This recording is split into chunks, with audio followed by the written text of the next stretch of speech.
Thousands of years ago, this three-dimensional existence began, or at least it appeared to begin. When it began and how it began has been the age-old question that has been toyed with but never adequately answered to this day. The information presented in this video and the companion blog site illuminatiMatrix.wordpress.com lays the groundwork and the foundation for when this all began. Prepare yourself, as this information will not be easy to assimilate. You'll experience all types of emotions as you attempt to comprehend the information. If it becomes difficult to go through the whole video in one take, leave it for a while, even a few days. But do persevere and grasp as much information as quickly as you can. So if you're ready, we're going to have a look at where we came from. The screen in front of you is empty. Now imagine the empty screen is the totality of everything that is. Even though there's no shape, no color, and no sound.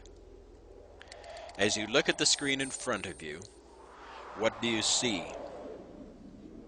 You see nothing. As you look at the screen in front of you, what do you know? You know a lot. Even though you don't see anything on the screen, you still know and have locked up inside you a vast storehouse of knowing.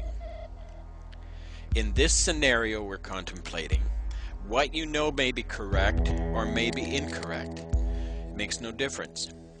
You still have an incredible amount of information recorded somewhere within you, even though you can't see anything. Imagine again that all that knowing you possess has within it the power and strength to exist forever. There's no beginning and no end. You have the power and wisdom to be eternal. Imagine that you're filled with this knowing and completely possessed with this eternal power and strength. This is about as powerful as anyone could hope to be. Let's imagine that this knowing not only exists in you, but it exists in every person on the planet. It's not something you have to go out and find, it's just there, in you, and in everyone that ever walked on the face of the earth. Now imagine that someone, or a group of individuals with that same eternal power, also wanted to have your power and my power. Imagine that this group wanted to take possession of all that is ours. However, they can't take it from us by force because it's locked inside us. And it is who we are. Still, they desire to at least control it. This group wished for our power to work in unison with their power, and the enormity of that combined strength of power and knowing would make them greater than the greatest, the most massive force in existence. They would appear to be God. The information presented here will show you who and what God is, what religion is, what science and intellectualism is, and how to eliminate the control these fabricated illusory systems have on our lives. Keep watching the screen and it will be demonstrated how they went about taking control of our existence, how they took control of our reality, and took control of our eternity.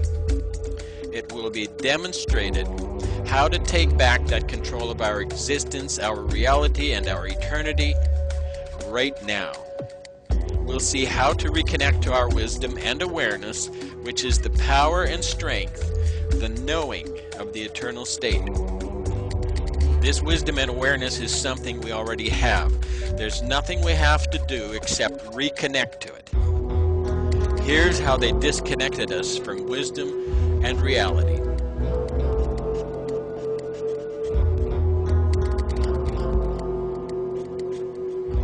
Through a process called thinking, the root, the seed of manipulation, was planted by the patron of thinking. A patron is someone who has the right to appoint or to bestow a privilege. Let's call this patron a proton. The positive originator or father of thinking. Let's call this father of thinking thought.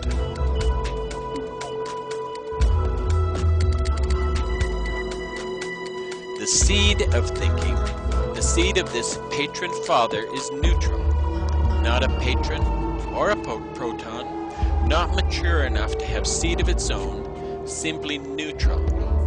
We'll call this a neutron, and we'll call it the sun. This is the seed or son of the father. This neutron sun seed is one with the father proton, matching 1 for 1, only a bit smaller in size. The sun isn't the positive originator of thought, he's neutral. He's a peaceful sun. This is the beginning of thought, the beginning of thinking. The next step in the manipulation process is the thinking process, is the introduction of seduction. It's a grand concept to fabricate the concept of thinking, but just one thought isn't going to manipulate anyone loose of their connection to reality.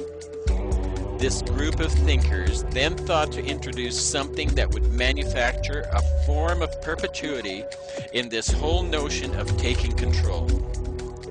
Something that would be a place of reproducing the whole thinking process over and over and over again, endlessly, with virtually no effort other than directing the course of thinking until it reached its final conclusion of total control and the complete submission of everything unto them. The introduction of this next stage of thinking would have to cause motion, vibrations, and energy. Without motion or energy, the proton and neutron, the father and son, would lie dormant, nothing more than a thought without purpose. The concept of an opposite to the positive proton was conjured up. We'll call this elect lady the negative attraction that would perpetually spark the imagination of the father proton. We'll call this elect lady the electron.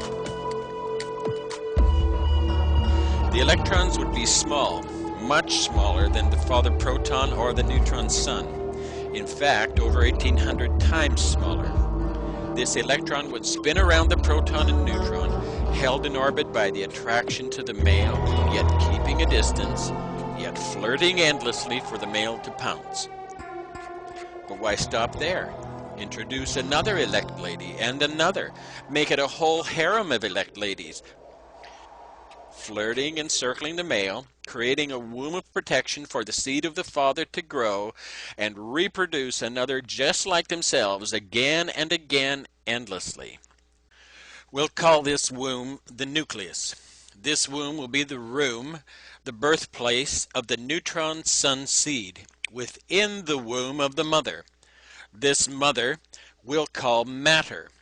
This womb of the mother, this room of matter, is called the nucleus, for it produced the nuclei of us.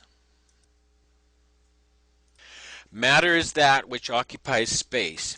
Even though this mother electron is just a thought from the group of thinkers, it orbits the father and the son at the speed of thought, thereby occupying space, conjuring up the illusion of matter.